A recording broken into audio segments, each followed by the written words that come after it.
बात आज के चैनल के कार्यक्रम मुद्दा में मैं सुरेंद्र चतुर्वेदी आपका स्वागत करता हूं। दोस्तों, जैसा आपको मालूम है कि इस मुद्दा कार्यक्रम के अंदर हम ऐसे मुद्दों को उठाते हैं जो समाज से ताल्लुक़ रखते हैं, हमारे शहर से ताल्लुक़ रखते हैं, हमारी संस्कृति और शिक्षा से ताल्लुक़ रखते हैं। आज का जो मुद्दा है वो ये है कि आखिर कब तक सर्वोच्च न्यायालय को गुमराह करते रहेंगे अजमेर के ये स्मार्ट अधिकारी।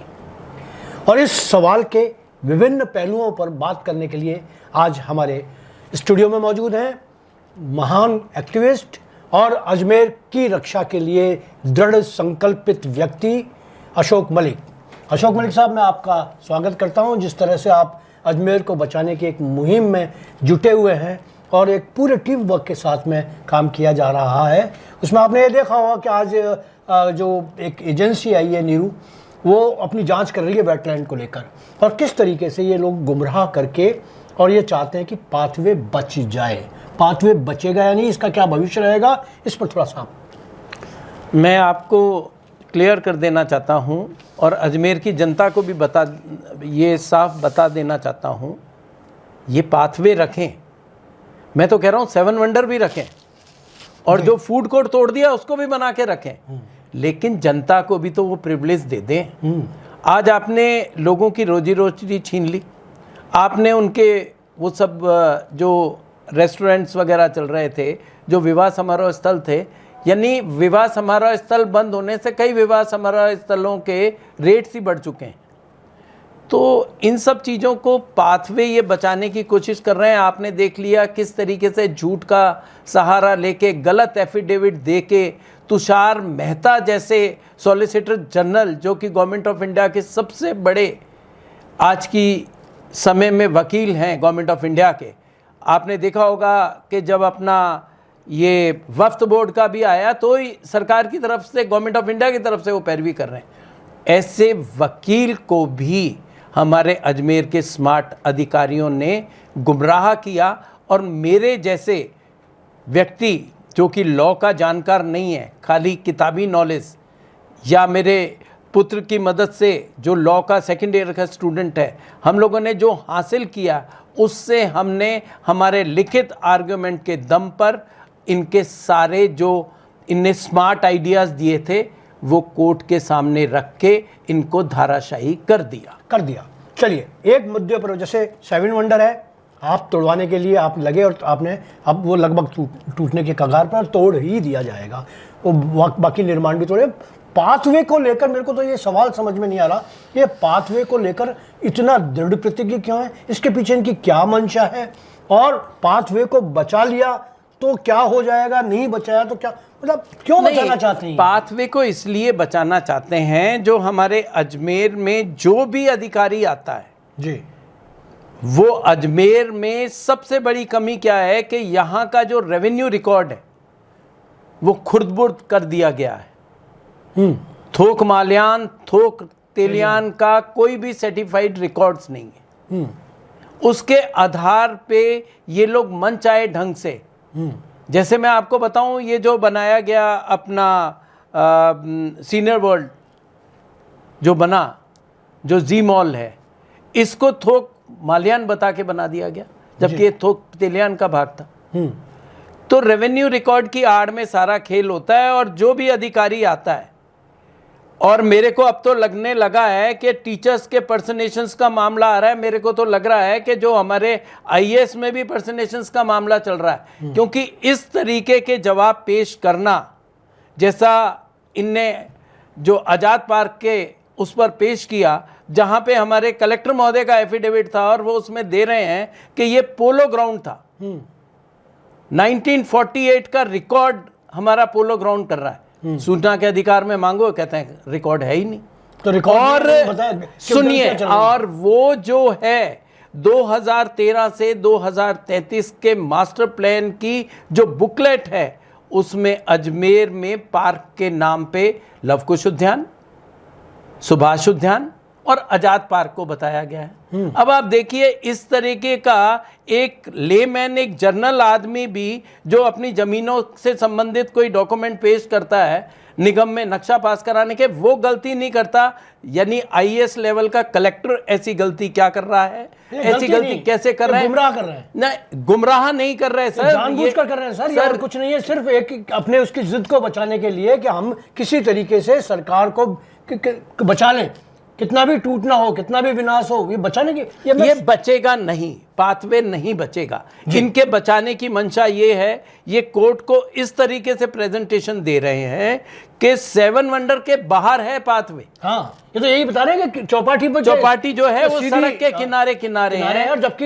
ये जिगजैग करके जो अरबों रुपए की जमीन का खेल हुआ, यहाँ लाख से 1.25 लाख रुपए गज का रेट है। आपने भूमि माफियाओं के साथ मिलके, अधिकारियों ने मिलके, राजनेताओं ने मिलके सब यहाँ बंदर बांट करी है, और कौड़ियों में जमीन लेके उसको लोगों ने उसमें के lake side hotel, lake side restaurant, ये सब बना के उन्होंने एक आय का साधन बना के लोगों से ये पैसे खा चुके हैं। इसलिए अब वो, क्योंकि उनके मुंह से निकालेंगे कि साहब आपको हमने पैसे दिए थे, आपने अगर मलिक साहब अगर पाथवे टूटता है, हाँ, और पाथवे तोड़ने के बाद में सर्वोच्च न्यायालय ये सलाह देता है कि अब पाथवे को आप उसी तरह से बनाएं जैसे ये चौपाटी है, और चौपाटी को आप जो ये ले जा रहे हैं जी मॉल के पास से, ये सारा का सारा, तो मैं समझता हूं कि अगर ये ऐसा फैसला हो जाता है, ये इसीलिए बचाना चाहिए। सर मैं आपको एक, जो हमारे माननीय स्पीकर महोदय हैं, मेरी उनसे बात हुई थी कि साहब जो अब आप देखिए इसको 7 वंडर को तोड़ने का टेंडर किया जा रहा है,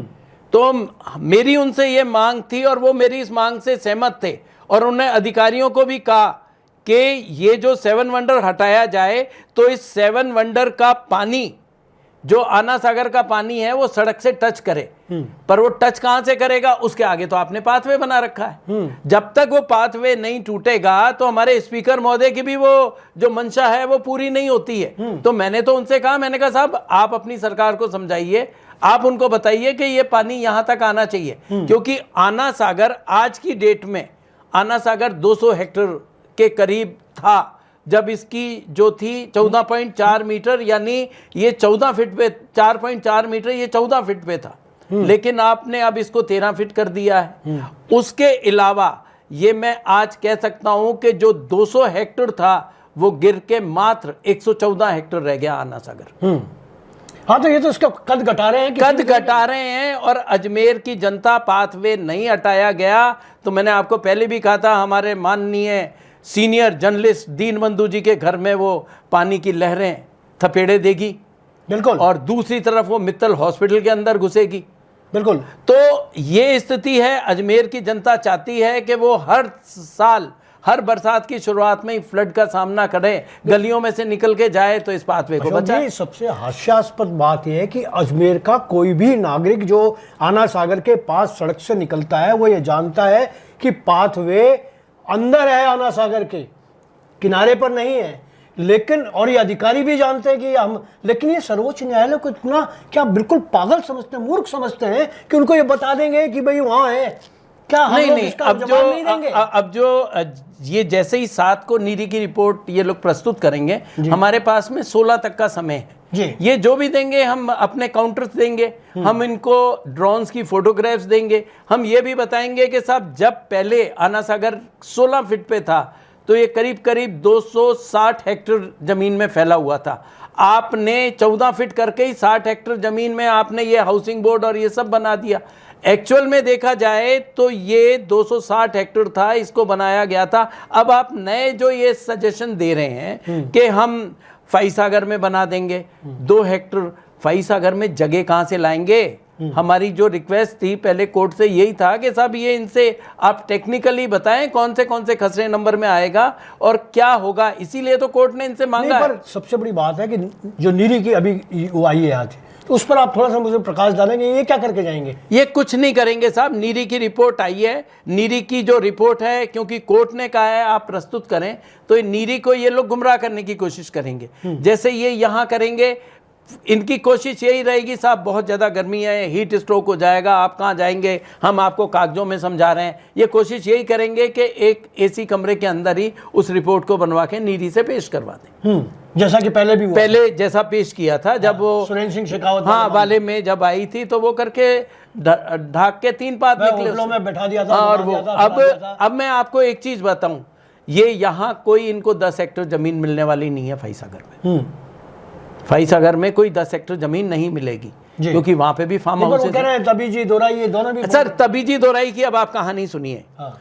ये जो पानी जो जा रहा है वो उस प्रदूषित लूणी नदी का है, जिसमें इनके पाथवे बनाने से जो 14 नाले थे वो बढ़ के 22 नालों में कन्वर्ट हो चुके हैं। पूरे शहर का गंदा पानी का आपने सीवरेज टैंक तो बना दिया। आज भी अजमेर के अंदर आना सागर में जा रहा है, जबकि इन्होंने एनजीटी को लिख के दिया हमारे नाले नहीं गिर रहे, नहीं गए, इन्होंने एफिडेविट दे दिया, एफिडेविट दे दिया हमारा कोई नाला नहीं गिरा। फिर मेयर जो है हमारी ब्रजलता हड़ा, वो गई, उन्होंने 5-6 नाले तो खुद ने देखे और उन्होंने बयान दिया, अखबार में न्यूज छपी कि 5-6 नाले तो ये चल रहे हैं और अब बाकी नाले तो उन्होंने गिने ही नहीं।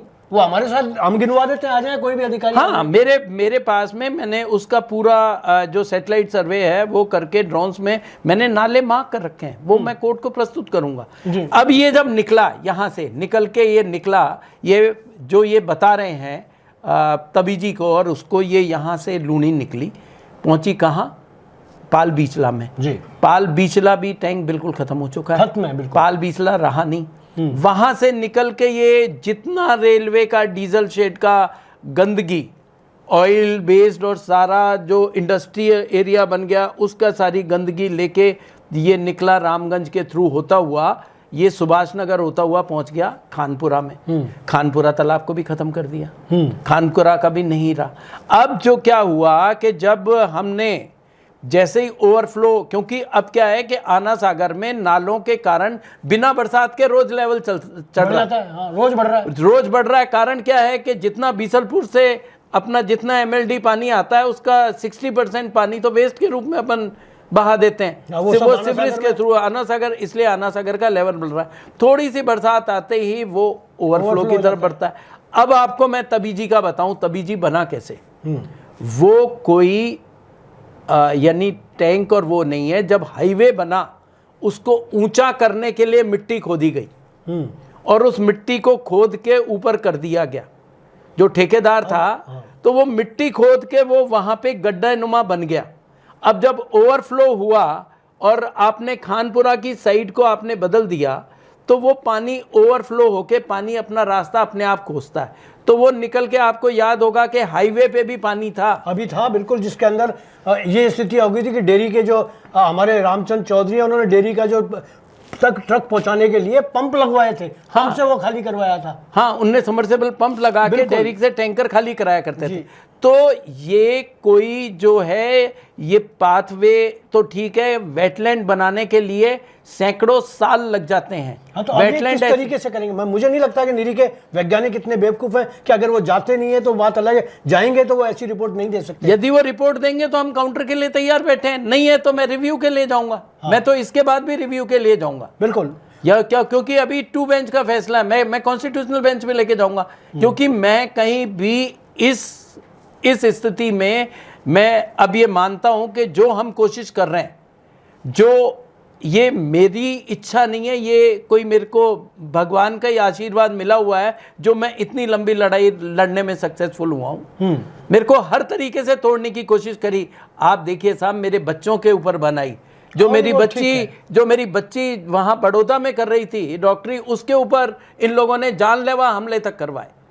तो वो स्थिति सब सही है, ऊपर वाला करवा रहा है। मैं ये मानता हूं कि पाथवे टूटेगा, आना सागर अपनी पुरानी स्थिति में आएगा। नहीं आया तो जो पॉश कॉलोनी का एरिया है, अजमेर का जो नया डेवलपमेंट का एरिया है, हमारे अजमेर के जो जिला अध्यक्ष हैं बीजेपी के रमेश सोनी का जो वार्ड है, उसके लोग इस बरसात में भी वही पुरानी त्रासदी का सामना करेंगे। फ्लडेड हो जाएगा एरिया। दूसरी तरफ वो स्केप चैनल से जब अनीता बघेल जी के एरिया में जाएगा तो अजमेर दक्षिण भी फ्लडेड रहेगा। तो दोस्तों, ये हैं अशोक मलिक, जिन्होंने साफ कहा कि किसी भी हालत में ये जो स्मार्ट अधिकारी हैं उनकी खुराफातें, उनके प्रयोग समाप्त होंगे, किसी भी हालत में वो रहे, और सर्वोच्च न्यायालय किसी न किसी तरीके से ये फैसला करेगा और पाथवे तोड़ना पड़ेगा। पाथवे नहीं टूटा तो जिस तरीके से बाढ़ के हालात आने वाले, स्मार्ट सिटी के अंदर आने वाले हैं, उसमें 6 महीने पानी में डूबा रहेगा अजमेर और 6 महीने फिर बाहर रहेगा। ये आने वाला है, आप इसके लिए तैयार रहें और इसका विरोध करें।